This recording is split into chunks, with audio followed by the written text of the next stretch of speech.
Welcome to the Essential Self-Care Podcast, where we talk about all things self-care for those of us who are, let's face it, too busy for self-care. It's time to bring that same compassion that you offer to everyone else in your life to yourself as well. In this podcast, you'll hear real-life stories of how self-care transformed people's lives as they were going through life's storms. You'll learn practical, actionable tools to begin the self-care journey yourself as well. Because like I always say, small changes make a large impact. I'm your host, Dr. Sheetal Ajmani. I'm a physician, best-selling author, and the founder of Radiant Living Institute, where I guide people to get unstuck and learn to live radiantly again. Through my signature program, Reclaim Your Radiance, you'll reclaim your worth, renew your energy, and restore your happiness in your life, career, and relationships. To get started, download your free guidebook, 6 simple yet powerful steps to create your radiant life at radiantlivinginstitute.com. Quick disclaimer before we get started, the information in this podcast is for educational purposes only and is not medical advice. Always seek the advice of your own medical practitioner and or mental health provider about your specific situation. Now, let's get started. Hello, I am really excited to bring you another solo cast episode today. And what I'm really excited about with this episode is that it was actually inspired by a question that a client asked me recently. And this question was, how do you practice and express gratitude and incorporate it into your busy daily life? So I'm really excited to dive into this topic of gratitude. Gratitude is so important and so powerful on so many levels. I mean, first of all, when you're really feeling grateful, like really feeling it, it's really hard to feel anything else, like sad or angry or frustrated at the same time. I mean, you can, and maybe you start out feeling that way, but when you begin to practice gratitude, it can really help to diffuse and transform those other feelings, right? And when I talk about feelings, I always think it's important to emphasize that you can feel one way and another way. So that word "and" is also really important. So even though I said that, when you feel grateful, it can be hard to also feel sad or angry or frustrated. At the same time, it can happen, and that's completely okay.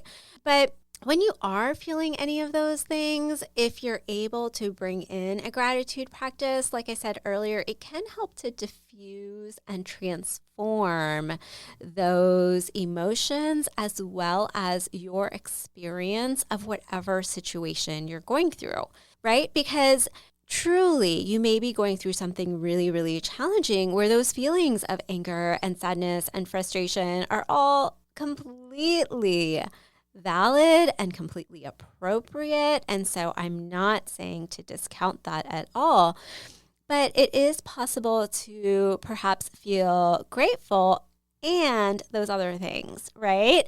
And when you bring in that emotion and act and practice of gratitude, it does have an ability to transform your experience as well as, and this is kind of interesting, as well as long-term. Let's say you are going through a challenging situation and you bring in this practice of gratitude. Long-term, when you think back on that situation, your mind will couple that situation with the gratitude that you intentionally cultivated as well, right? Is that making sense? So if you're going through a really tough situation, yes, it may be fueled and you may be surrounded by and experiencing a lot of heightened emotions of various types. And when you couple something positive with that experience, say gratitude or say connection with others in a positive, supportive way, that also gets imprinted in your memory with that experience. So it has a power to completely change not only your current experience and perspective of a situation, but also how down the road you look back on that situation, which is really cool, right? So how do you do this anyways, right? So here's the thing. Tony Robbins always says, and I may not be quoting him exactly correctly, but it's an idea that has really stuck with me. And that idea is that choosing to focus on what's going wrong in your life is always a thought that's available to you. But so is choosing to focus on what's going right in your life, right? These are just choices of where you're going to place your focus and your thoughts. And that choice is always available to you. You can choose to look at everything that's going wrong, everything that feels really hard and impossible and feels like a huge obstacle, or you can choose to look at everything that's going on right, everything that is beautiful, everything that feels like just magic in life. Like all of that is available to you at any given moment, and you get to choose.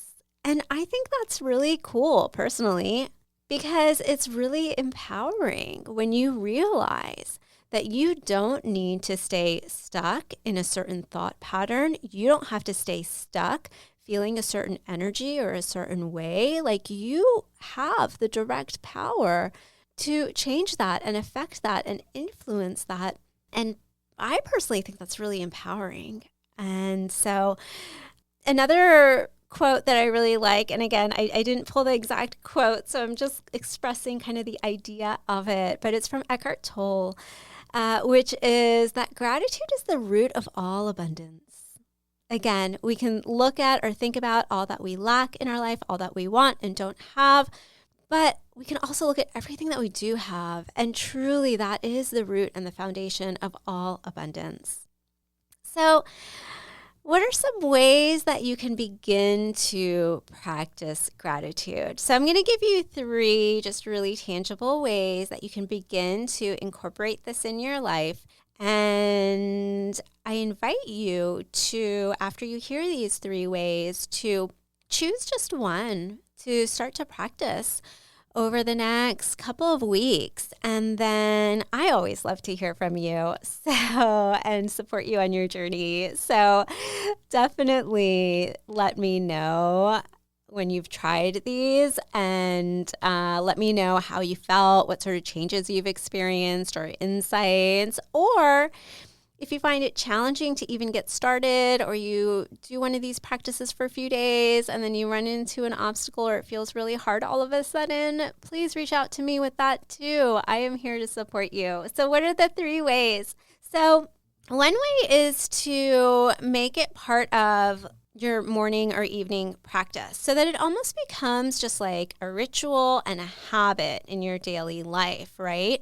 So what are some ways that can look like? It can look a lot of different ways, honestly. So it could be that every morning while you're brushing your teeth, you think of 3 things that you're grateful for. So you're coupling it with something that you're already doing every morning.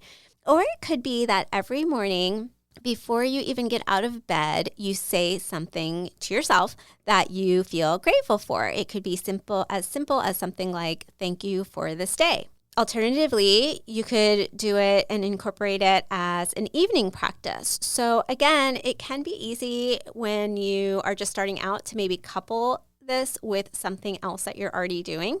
So maybe every evening before you eat dinner, you think of or say 1 to 3 things that you feel grateful for. Or it could be that every evening when you're laying in bed going to sleep, you think about 1 to 3 things that you feel grateful for. Alternatively, you could have a gratitude journal, and you could not, rather than just thinking of these things that you feel grateful for, you could jot them down. Or you could share your gratitude practice with someone else. So you could express this gratitude, what you're feeling grateful for, with a friend or a family member or a significant other as well. So that is one way, with lots of sort of how-tos tied in there, of practicing gratitude in daily life. So creating it as part of either your morning or evening routine. Another way is that you could set an alarm on your phone to go off a certain number of times a day or at a certain frequency throughout your day, and that is your gratitude alarm. And every time that alarm goes off, it's your reminder to practice gratitude, to think of something in that moment or something from that day that you can feel grateful for. So what can that look like? That could look like, again, see what frequency fits your daily lifestyle and schedule the best, right? So it might make sense for you to set an alarm 3 times a day, just like breakfast, lunch, and dinner, for you to do your gratitude practice. It might make sense for you to set an alarm every hour. And every hour, you just take a moment to pause, connect with yourself, and find something that you can feel grateful for and just think about it. So it can really be any frequency that you would like, or maybe it's once a day that you set that alarm as a reminder, right? So really think about your lifestyle, your unique schedule, and what would make the most sense within that context. So the third way to practice gratitude in daily life is to engage others. So maybe give yourself a goal to express gratitude to someone else. Again, set the frequency that seems to make the most sense to you. So maybe you set a goal for yourself that once a day, you're going to express gratitude to someone. It could be a family member, it could be a friend, it could be a colleague, it could be a stranger down the street. It could be your server at your local restaurant. It could be anyone really, right? But give yourself that goal to express gratitude to someone else. Just say thank you. I appreciate you. Thanks for being here, right? And when you do that, not only are you experiencing gratitude yourself, you're also spreading that emotion and that energy to others as well, which is really beautiful, right? So I hope you enjoyed this episode. In this episode, you learned a little bit about gratitude, just what it is and how you can use it, as well as 3 really practical ways that you can begin to incorporate gratitude practice into your daily life, no matter how busy your daily life is. So, as I mentioned earlier, I invite you to choose one of these practices to begin to implement over the next week or 2. And then I really want to hear from you. So let me know what practice you decided to implement and how it's going and any insights gained or challenges you encountered. I'm here to support you. There are many ways to reach out to me directly. So you can find me on social media at Sheetal Ajmani MD, and you can just send me a DM. You can go to radiantlivinginstitute.com and use the contact form to contact me directly as well. I look forward to hearing from you. Thanks for listening. If you enjoyed this episode, be sure to subscribe, leave a positive review, and share this episode with someone you know. And remember, your free guide, 6 simple yet powerful steps to create your radiant life, is waiting for you at radiantlivinginstitute.com. Download it today.